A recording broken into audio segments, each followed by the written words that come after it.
Unbelievable! I feel great!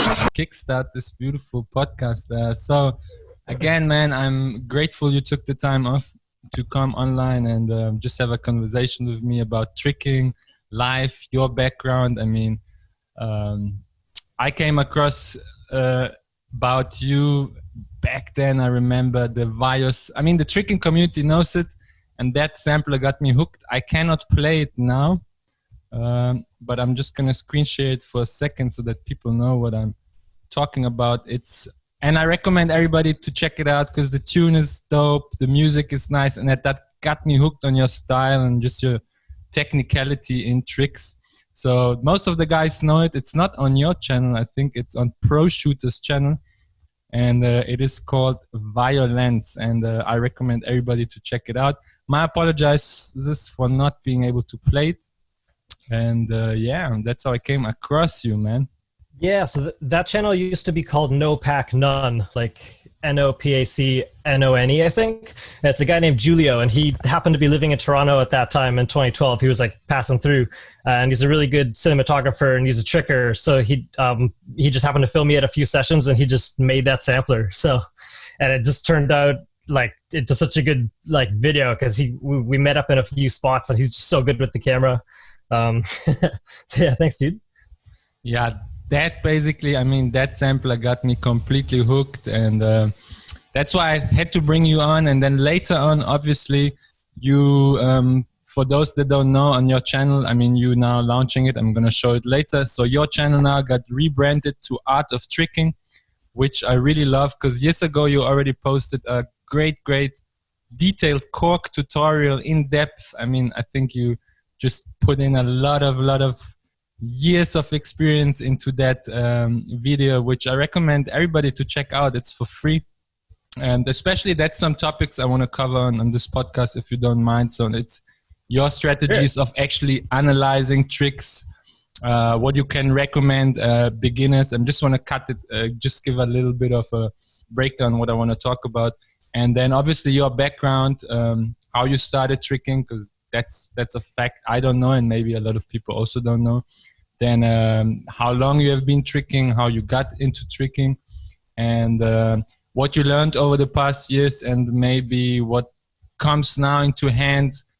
Because you just made a new announcement. I saw it on YouTube that you're posting a sampler, and you said that this was your best year ever. So, you know, I just want to cut into those topics and kickstart off this great conversation with a like-minded warrior and, you know, the professor of tricking. Cool.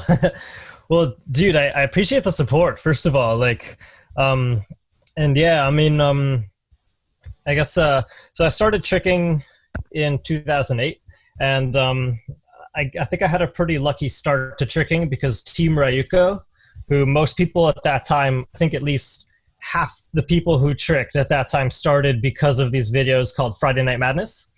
Legendary. So those guys were, yeah, so those guys are Team Ryuko, and they were, they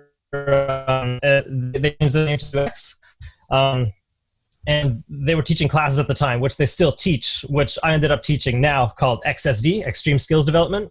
And I started taking those classes back in 2008, and that was my start to tricking. So I got to learn how to trick from Team Ryuko, which was a pretty crazy opportunity to be able to learn from those guys. And it was like martial arts and tricking as well. So that was really cool. And then later on, I mean, you now living in Toronto, right? So is that correct? Yeah. Yeah, I've always been living just basically around Toronto. Okay, sweet. And what is your current, you know, like regime of training, if I may ask, and maybe some listeners would love to hear that, compared to when you started tricking? I mean, when you started freshly tricking and compared to now with experience, what is your regimen? How much time you spend on it? How much time compared analyzing your tricks or tricking techniques compared to actually physically executing stuff in your sessions and training slots, basically? Right. So throughout the years, I've always kind of just gone with the flow. At first, I started like taking classes with XSE, like I said, and then I basically just started learning online and watching videos all the time. So at first, I was just like obsessed with it. Like there was like I would just trick as often as I could outside. And I was younger. I was still a teenager, so I didn't really think about any structure. I just basically tricked as often as I could. I went to the gym probably about twice a week. Earlier on, sometimes 3 times, sometimes once, but I had to like get a ride there. I didn't have a car yet at that point, so it was more so grass tricking. And then when I got twice at the gym, and then try to train on grass as much as I could, which would normally like in the summer be like a couple times a week, maybe sometimes short sessions, or if it was nice, I would have a long session. If I'm sore, I would just like try to not train too hard. I really try to just listen to my body, but right now it's a little different because of the pandemic. But ideally what I would do right now is I would have a couple hard sessions a week. Always listen to my body, seeing like if it's not feeling it that day, I try not to push it too much. For example, because a few years ago, I had to take an entire summer off of tricks, basically, or off my left leg at least, because of my ankle, which I didn't have one injury. I just kind of, over time and overuse, it got to a point where I literally like couldn't use my left foot anymore. So I don't want to get to that point anymore, like of overtraining, because I've always been actually like not too smart with my training. I've always really like trained tricking a lot and obsessed about tricks a lot, but in terms of like a training schedule, I've never really had too strict of one. I've always been like pretty good for listening to my body and like kind of keeping active and moving all the time. But I never really structured it too much. It was always kind of just trying to listen to my body. So right now, as I'm getting older, I do have to find more structure, because for example, I can't just go and train every day without thinking about how it's going to affect long term, because I'll just get sore and I'll get injured a little quicker. So I try to like stretch every day as much as I can, in the morning when I can. And then I still, right now we don't have gym access, but I'll try to get out and trick at least like once a week outside, pretty much like in the backyard, because it's really all we can do. Right now it's kind of tough, obviously, because lockdown and stuff. But like I said, ideally I would train hard like twice a week and just try to squeeze in as much like light working out or just as much stretching and everything else as my body is feeling, depending on how the tricking is going. It's always kind of like injury prevention and stuff, I feel, with tricking. So I was just responding to that at whatever point I'm at.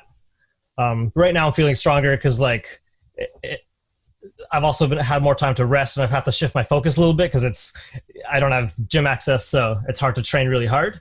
And it's winter here, so it's tough to have grass sessions. But yeah, always just trying to listen to the body and like trying to train hard but not overtrain. Like twice a week, I think, for me is what I found in terms of hard tricking. That's good to know. Are we still clear with the connection? Let me just confirm. I hope so. Yes, we are still clear and good to go. I think so. There may have been. That's fine. I think. Yeah, I think so. I can see when there's breaks and lags. I'm just gonna wait until it rebuilds so that I can edit out those lags, or at least try to recalibrate the whole thing. But I think as far as we can go, we'll just go ahead. But I like to. I really appreciate that you shared that insights, because a lot of. A lot of trickers out there want to know how maybe to structure, how to set up their sessions, and especially with the times now, where some of us don't have gym access. It's good to hear from you that how you solve it. So that's definitely a great and positive insight. And what's also interesting for me, and I think I came to this point now because I saw Kojo from, of course, the Kojo's Trick Lab posted. He was very specific about certain topics of like watching your tricks and studying your footage, like let's say contact time of your foot placements and like range of motion, where your body is in the air before you take off. You mentioned similar things. Let's say I'm just going to take cork as an example, because that's one recent thing I also remember watching, that free video you provided on your channel. But like, the further you lean back, the longer you wait, the less time you have to travel, the faster you can basically flip or twist, and the less energy you need to use. So like, those things I like that you mentioned, and it correlates really nicely with the stuff Sam Kojo is posting on recently on his social medias. So cutting into that, what are the things you can recommend people when they're fresh in the game, you know, they study their footage? What are some like crucial areas that will highly improve, you know, their progression, that they can look at while studying the footage, you know? Right. So one major thing for me, I found when I was a beginner, it was always drilled into me to try to get as much height as possible and to really jump up and get your chest up and your center of gravity up. But then one thing I found for myself is that, well, first of all, center of gravity and your chest are two different things. Like, your chest is up here and your center of gravity is closer to your hips.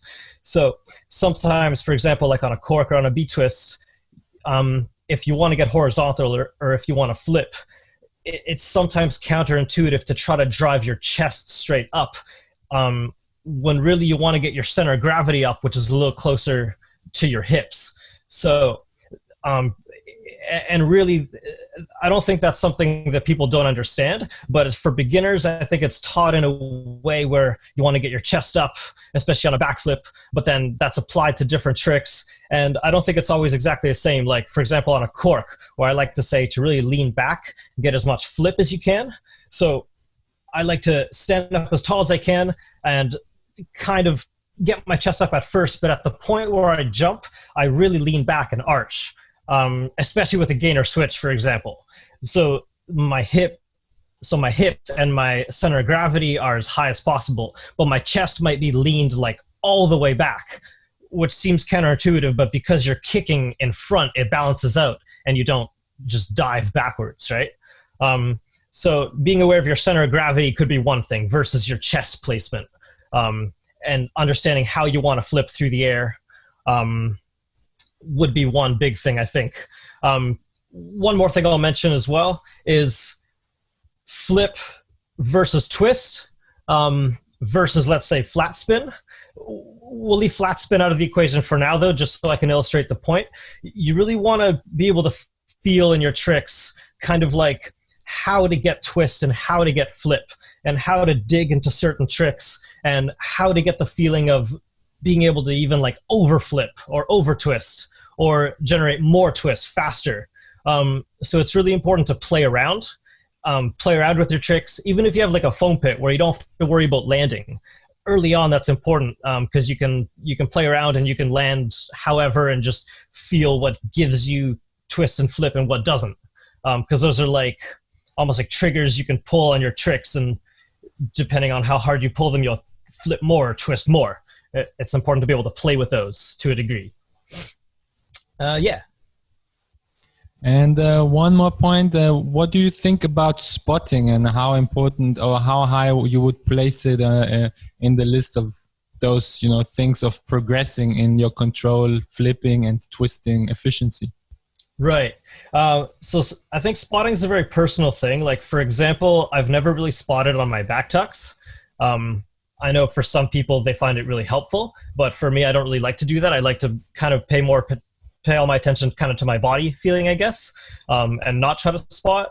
I don't know if that's necessarily the right way to do it, but on other tricks, for example, especially coming out of your tricks, I think it's important to see the ground before you land, at first just for safety, but then like for accuracy and all that. And going into your tricks, for example, when I swing my corks, I like to spot all the way over and see the ground behind me. And I try to see that point every time so I can get to the same point every time. But I think it's like really personal because like sometimes I'll just go kind of on balance. And if I'm going for like higher twists, I'll feel like I don't have the time to spot sometimes. Then I'll just kind of pull it based on balance. So I don't even know if that's correct necessarily. It might be better if I did spot in a sense, but that's kind of just how I do it a lot of the time. So I think it's really personal. I see. So then there's basically the two sides. There's either the body awareness point where you just, you know, feel where your body parts are and you just hit the timing, or you hit the timing according to your visual preferences. I get it. I get it. To be honest, myself, I also try to play around and to see where's a good point of balance. So that's why it's good also to talk to you about it and just like get another guy's perspective on this, get another professor's right. you know, point of view. And, and what else? Yeah.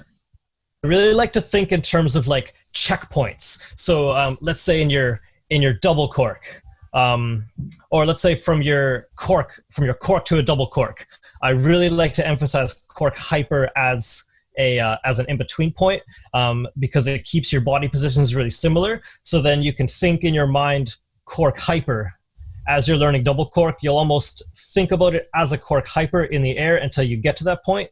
And then that's kind of like a checkpoint. So you only have to think about getting to that point, and your muscle memory takes over from there. And then you can think, okay, straighten out and double. So like points of familiarity, and it can either be a spot or it can be just the feeling at a certain point. That's great that you mentioned, because that also Matteo Di Cara, the Italian Goku. Yes. He basically mentioned that hyper tricks are really good because it doesn't matter if it's a hyper cork, a hyper full, or even cork double leg, full double leg. If you drill them enough to a point where you say they become a checkpoint where you already did a lot of them, then the jump further is not as, also mentally, maybe most of the guys, they're actually ready to double twist, but because you play such a high emphasis, or you make that as a high barrier thing, then you don't commit to it fully. So I like the checkpoint thing. Right. It's like in a video game, you have been at that stage for long, so it doesn't take as much experience points to just unlock basically the next evolution of it. I like that point of view. Yeah, exactly. Because people, they'll have like a beautiful cork hyper and it's super high and they twist fast in it, but then when they go for the double, the technique is completely different from the ground. So you like basically also to, let's say you want to go for cork swing double cork. Maybe you do a cork swing cork hyper, and with the second attempt you think cork hyper, and just at the point where you do the cork hyper, you twist further into the dub without really saying you want to do the dub, because that also then you will commit more further into the proper technique and set probably. I think that's right.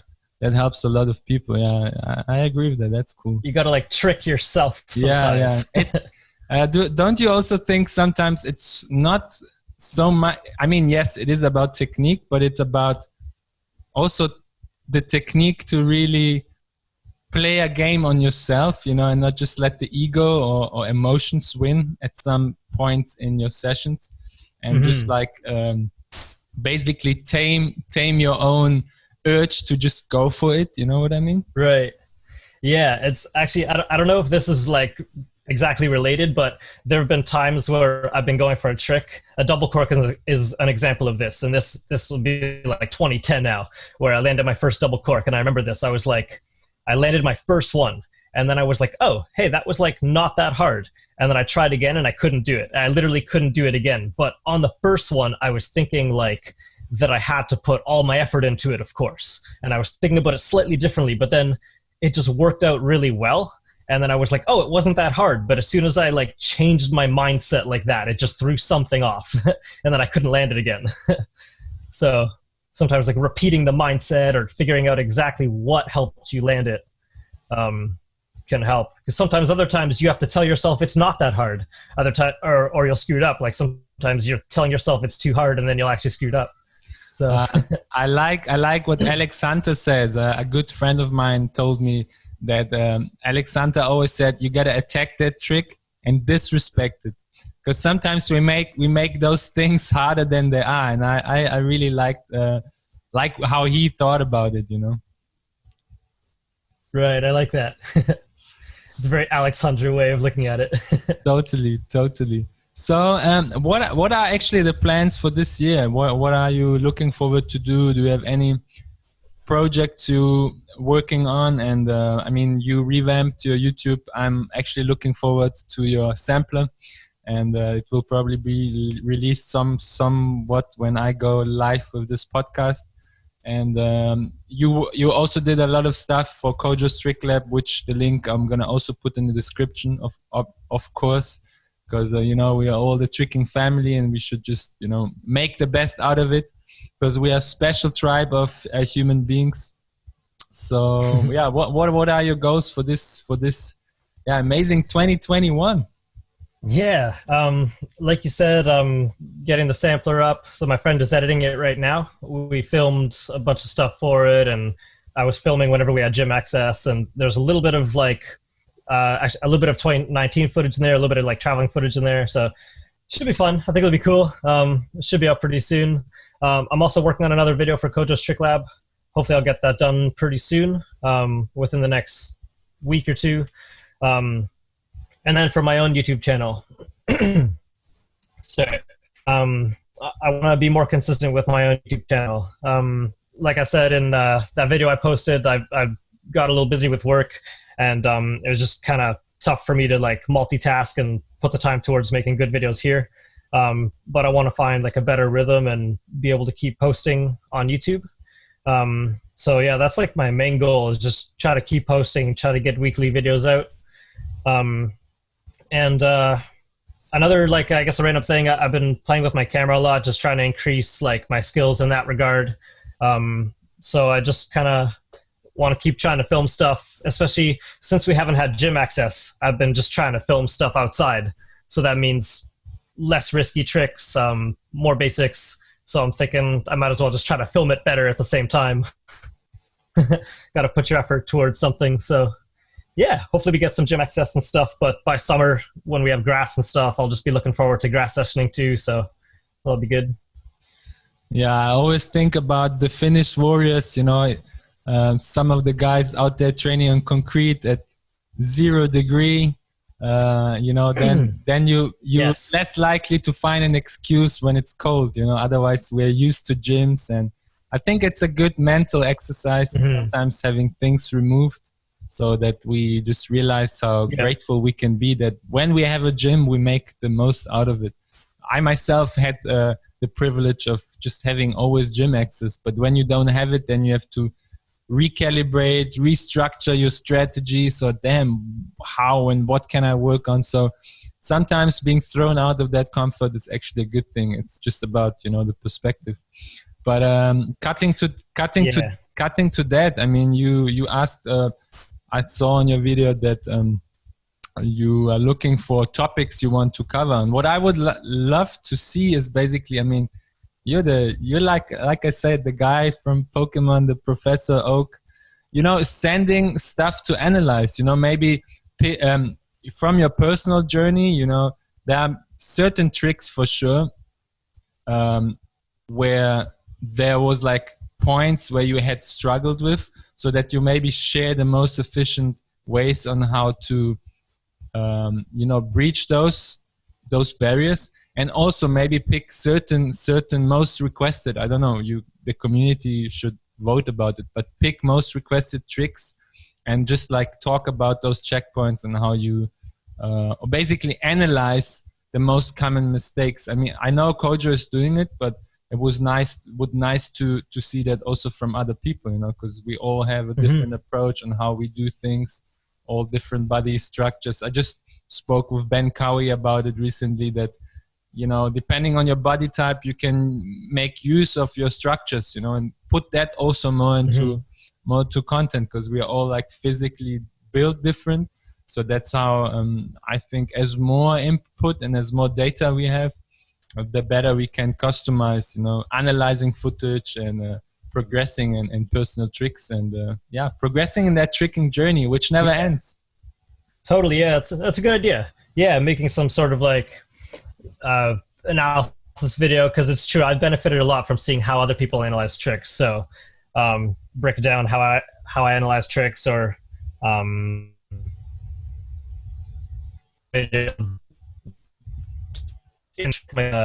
study for myself as well too. It's a good point. And yeah, like you said, even like looking for triggers with a similar body type to you, or even a different body type, and seeing like how you can relate to the way they move and stuff. Actually, Alex Hunter is a trigger partially because I love his style, but I think like we also have maybe a similar movement style to some degree. Obviously his is like way better, he's way cleaner, but in terms of I found certain things. For example, I saw a video, I don't know if Alex Hunter will be watching this, I don't know what he'll think of this, but I saw a video back like a long time ago where he did a backside 10 on his bad side, and I wasn't quite sure if he could do it on his good side, but it seemed, I just assumed maybe that, oh, like maybe he's better at that on his bad side, because I was also better at vert twisting like on my opposite twist side. I don't know if that like relates to him, but I was like, if that's true, then maybe there are twists that like vert twisting, I seem to be better at this side, but then I could flip way easier on this side. I don't know if that's even correct or not, but that like fueled a lot of thought for me like a long time ago. And plus, I just really wanted my tricks to look like his, so I really copied his like style as much as I could. But nobody can look like Alex Hunter at the end of the day. The same. I didn't copy his style, but I tried to copy a lot because I just loved the flow of Anis Shifra, the legend of the Three Amigos. I was obsessed, you know, with his speed twist swings, with cork swings, just the execution, the flow, there will never be another guy that tricks like this, you know. So three of those guys, yeah, it's insane. Like each of them have such a like unique quality to their tricks, and yeah, I agree. And even maybe, you know, content for the channel, if you have a own personal session. What I saw also somebody just recently did on YouTube is take his private session and go through his thought process on what he finds he did wrong with his own, you know, techniques and setups, and just basically talk about how you analyze your own tricks. You know, it doesn't need to be other people. I think that also would be a great video to do, in my opinion, and I would love to see it. So it's just my personal wish for Christmas and the new year. See. Okay, true. Right. Okay. Yeah, true say. Yeah, I think that'd probably be a good video idea. I think in general, what I think I need to do more in 2021 is like just come up with more ideas and just be probably more open, and just like maybe be less shy with making videos too, because I tend to plan them out a lot, and I rarely just get in front of the camera and just talk. So I think if I get better at that, I could just make more content easier and talk about more topics and stuff. So yeah, I've been debating or just thinking about my style of making content, and right now it's very structured, and I kind of like that style of content, but kind of trying to mix it up a little bit, see if I could get content out a little quicker on a little bit more topics. I love that. And I mean, summing this first hyperbolic cast of the tricking doctor professor up, I would actually love to help wherever I can. I mean, my mission for this year is to give much back as possible to the community and do it as much community projects as possible. I'm working on some community and charity stuff out here in Serbia, and just hopefully travel again and see people in real life. So long we're gonna use these technologies of live streaming and Zooming. Awesome. And yes, definitely. Just stay in touch and see what we can, you know, everybody has an idea, and I think if we exchange like this, we can literally fill the gaps of each other, you know, and help each other grow, and the community grow, and everybody, you know, if we all pull at the same rope, you know, we just have more strength. And yes, I really appreciate that, dude.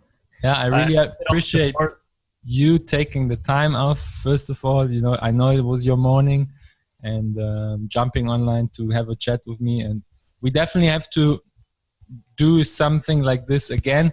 And I do apologize to everybody if the connection was bad, because I am at the village, but I shall be back with better internet in the city.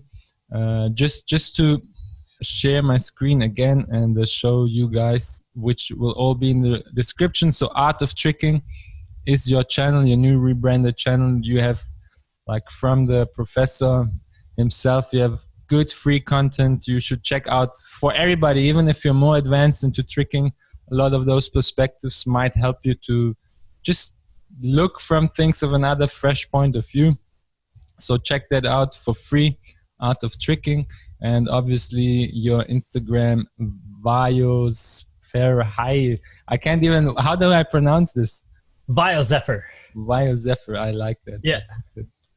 And yeah, that's it, man. That's it. It is a blessing. I appreciate all the support, man. It was an honor talking to you. This has been fun. And I really appreciate all the support, and I'll keep you in the loop. Because it's awesome having connections in different parts of the world. It's cool seeing how different people look at things and how they train different places. And like you said, I'm looking forward to traveling as well. And once that becomes a possibility again. Yeah, let's see. Maybe there's hopefully a reunion, a global reunion gathering somewhere in Europe, where like the trickers from all across, like Hooked. I mean, Hooked would have been the best opportunity, but you know, sometimes a setback is just a setup for, you know, a better rise out of a slump. So that's how we have to take this and just grow stronger as a community. And let's see. This is gonna be an amazing year, and I thank you for. Actually, yeah, you're the first podcast this year. First podcast this year of 2021. Again, I appreciate. Sick. That's an honor, man. And we stay in touch. I do again apologize. Hopefully, we still had like a clear line, and everything will be here on the podcast.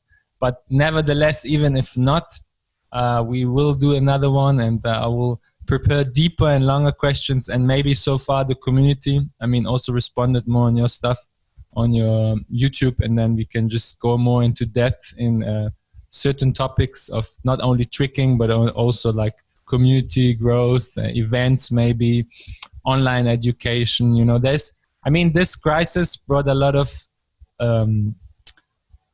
obstacles and challenges, but I do believe through those we actually grow the most. And if we now make use of those technologies and really apply them in the future, then I think it's actually a great thing for tricking, because we can, like, in the cyberspace, grow together more deeper, and it's actually a blessing.